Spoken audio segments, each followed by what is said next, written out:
पूरी रामलीला हमारे घर में भई जा रही। तो ये हुका की कहानी पहले की है, पहले भी भगवान को कहानियां सुनाई जाती थी। तो ऐसा ही पार्वती जी अब कहानी सुन रही है और अमृतमयी कथा को शंकर जी सुना रहे हैं। लेकिन हुआ क्या कि 7 दिन की वो कथा, सो पहले दूसरे तीसरे दिन की कथा शंकर जी ने सुनाई। तो एक कथा में रहते तत्व की बात है, तो तत्व की बात है सुन गए पार्वती जी समाधि में चली गई, आंख लग गई। जैसी पहले दूसरे तीसरे की कथा पर वो समझ में नहीं है, नींद आती है, ऐसी पार्वती जी की समाधि लग गई। अब सुख सुन रहा था ऊपर से कथा, उसने सोचा इतनी मीठी कथा चल रही है और यदि फूंका शंकर जी को नहीं मिला तो जी अभी कथा बंद कर देंगे, हम कथा से वंचित हो जाएंगे। तो उसने क्या किया कि उसने पार्वती जी ऐसी आवाज निकाली, क्योंकि मिट्टू जो होता है तोता वो नकलची होता है। तो अब शंकर जी सुना रहे कथा, वो हुक्का लगा रहा है। अब हुक्का लगाते लगाते जैसे ही सप्तम दिवस की कथा भई और शंकर जी बोले बोली आनंद कंद बाल कृष्ण लाल की, जैसे ही जयकारा लगा पार्वती जी जैसे ही जागी, जाग के बोली क्यों भोलेनाथ आपने भगवान के जन्म के बाद की कथा नहीं सुनाई? शंकर जी बोले देवी भगवान परम धाम को चले गए, आप खिरे जन्म के बाद की कथा नहीं सुनाई? कथा तो पूरी हो गई। शंकर जी समझ गए देवी इस बार भी आप चूक गई, इस बार भी आप चूक गई। शंकर जी बोले लेकिन जब आपने कथा को नहीं सुना तो फिर हुक्का किसने दिया? शंकर जी ने मुड़ के देखा तो एक वहां पर सुख बैठा था। शंकर जी समझ गए कि इसने चोरी से कथा को सुन लिया। अच्छा, शंकर जी कितने बड़े विद्वान हैं। अपन सुनते रहते हैं कि शंकर जी त्रिशूल लेके उसके पीछे पीछे भागे, सुख के पीछे। सुख के पीछे शंकर जी क्यों भागे? इसलिए नहीं भागे थे कि उसने चोरी से उसने कथा को सुना था, उसने इस अमरता वाली कथा को सुना था, इसलिए नहीं भागे थे शंकर जी पीछे। शंकर जी उसके पीछे इसलिए भागे थे क्योंकि उसने गलती की थी कथा सुनने में। क्या उसने गलती ये कर दी कि कथा को उसने चोरी से सुना था। और कहते हैं कथा को कभी चोरी से, कथा को चोरी से भी नहीं सुनना चाहिए। सुख ने क्या किया था, चोरी से सुना था और ऊपर बैठ के कथा को सुना था, ये गलती कर दी सुख ने। शंकर जी बोले यदि ये सामने बैठ के सुनता कथा तो कोई दोष नहीं था, ये ऊपर बैठ के और चोरी से कथा सुनी है इसलिए इसको चोरी से सुनने का दोष लगा, इसलिए हम दंड अवश्य देंगे। इस कारण से शंकर जी उस तोते के पीछे भागे थे और वो वहां से उड़ा था। शंकर जी जैसे परम विद्वान, अब बताओ वो तोते को कथा के पीछे मारेंगे? वे तो कथा सुना रहे और जो कथा सुन रहा तो शंकर जी उसको मारेंगे क्या? लेकिन इसलिए भागे थे क्योंकि उसने चोरी से कथा सुनी थी। इसलिए कथा कभी चोरी से और अपने व्यास मंच के ऊपर से नहीं सुनी जाती, पर हमेशा सामने बैठकर के और नीचे बैठकर ही व्यास मंच से कथा को सुनना चाहिए। ये विधान है कथा का। तो शंकर जी पीछे पीछे भागे, वह तोता आगे आगे भागे और भागते भागते कैलाश से उतरा और जहां पर व्यास जी की कुटिया बनी थी, व्यास गुफा वहीं पर आए और व्यास जी की पत्नी बिटिका देवी कंघी कर रही थी। तो जैसी जमाई आई और जैसी जमाई ली शुक आया और सीधा बिटिका देवी के गर्भ में प्रविष्ट हो गया, गर्भ में चला गया। बाहर शंकर जी आकर खड़े हो गए। शंकर जी खड़े भये, व्यास जी चले आए। व्यास जी ने कहा वाह आज तो हम धन्य हो गए, राम कथा का रचयिता हमारे घर पे आया है। जैसे ही प्रणाम किया बोले भोलेनाथ आज्ञा करें किस कार्य से आप यहाँ आए हैं? शंकर जी ने कहा व्यास जी हमारे घर में चोरी हो गई। अब जैसे ही जी बात कही कि हमारे घर में चोरी हो गई तो व्यास जी को हंसी आ गई। बोले भोलेनाथ पहली बात तो ये है कि आपका घर है कहाँ? आप कह रहे घर में चोरी हो गई, घर कहाँ है आपका? शंकर जी बोले हमारे दुख पे आप हंस रहे। बोले सही तो कह रहे आपको घर है कहाँ? आप तो जंगल में रहते हो, पहाड़ पर रहते हो, आपको घर ही नहीं है। आप कह रहे घर से चोरी हो गई। अब बात तो हाल ऐसी हो गई कि हरी सब्जी सामने धरी थी, कोई बोले काय रोटी खा ली, बोले हो खा ले, बोले काय से, बोले सब्जी रोटी आटो सामने धरा, तुम कह रहे खा ले। भाई जब तुम आओ घर ही नहीं है, तुम कह रहे घर से चोरी हो गई। अच्छा व्यास जी ने कहा तो ये बता चोरी किस चीज की हो गई? और व्यास जी बोले सरकार आपकी चोरी करके किसी को मरना है क्या? आप कहते हैं ऐसी चीज है ही क्या जिसको कोई चोरी कर बचा है? अब आप सोनो चांदी पहनत होते तो कोई चोरी कर भी जा तो आपके हिमालय में।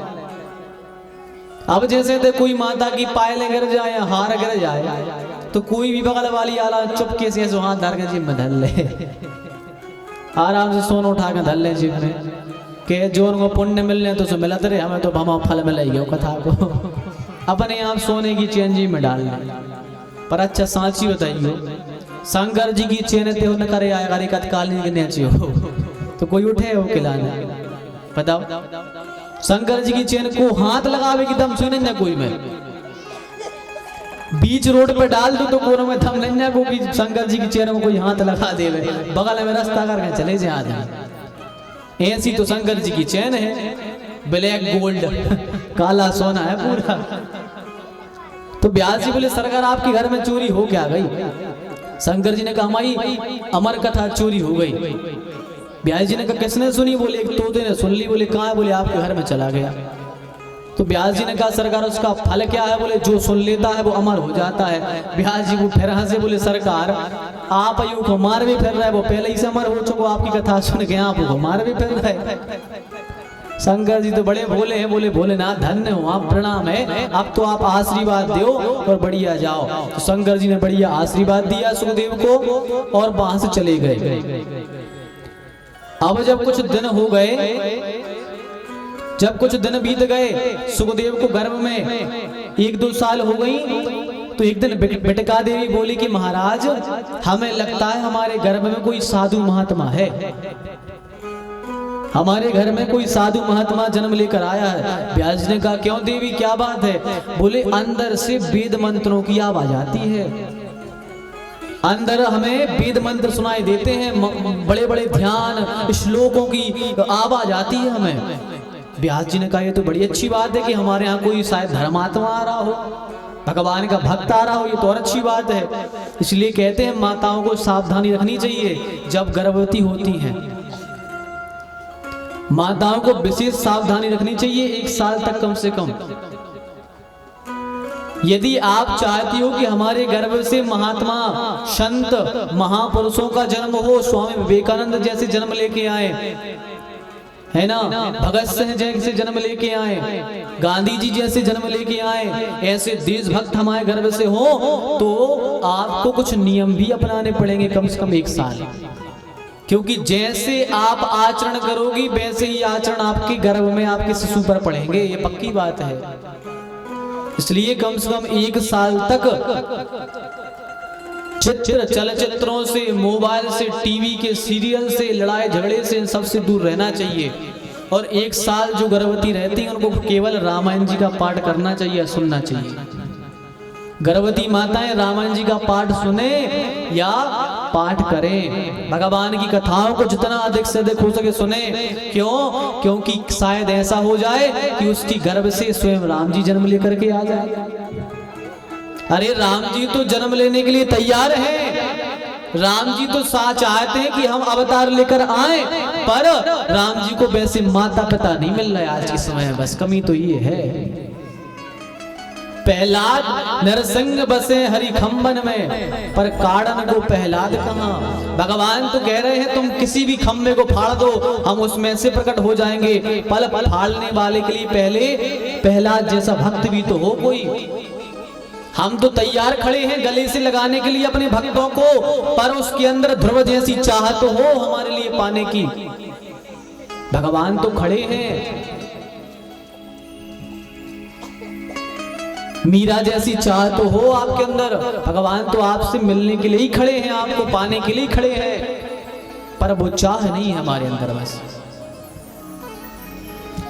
तो 12 वर्ष हो गए सुखदेव जी का प्राकट्य नहीं हुआ।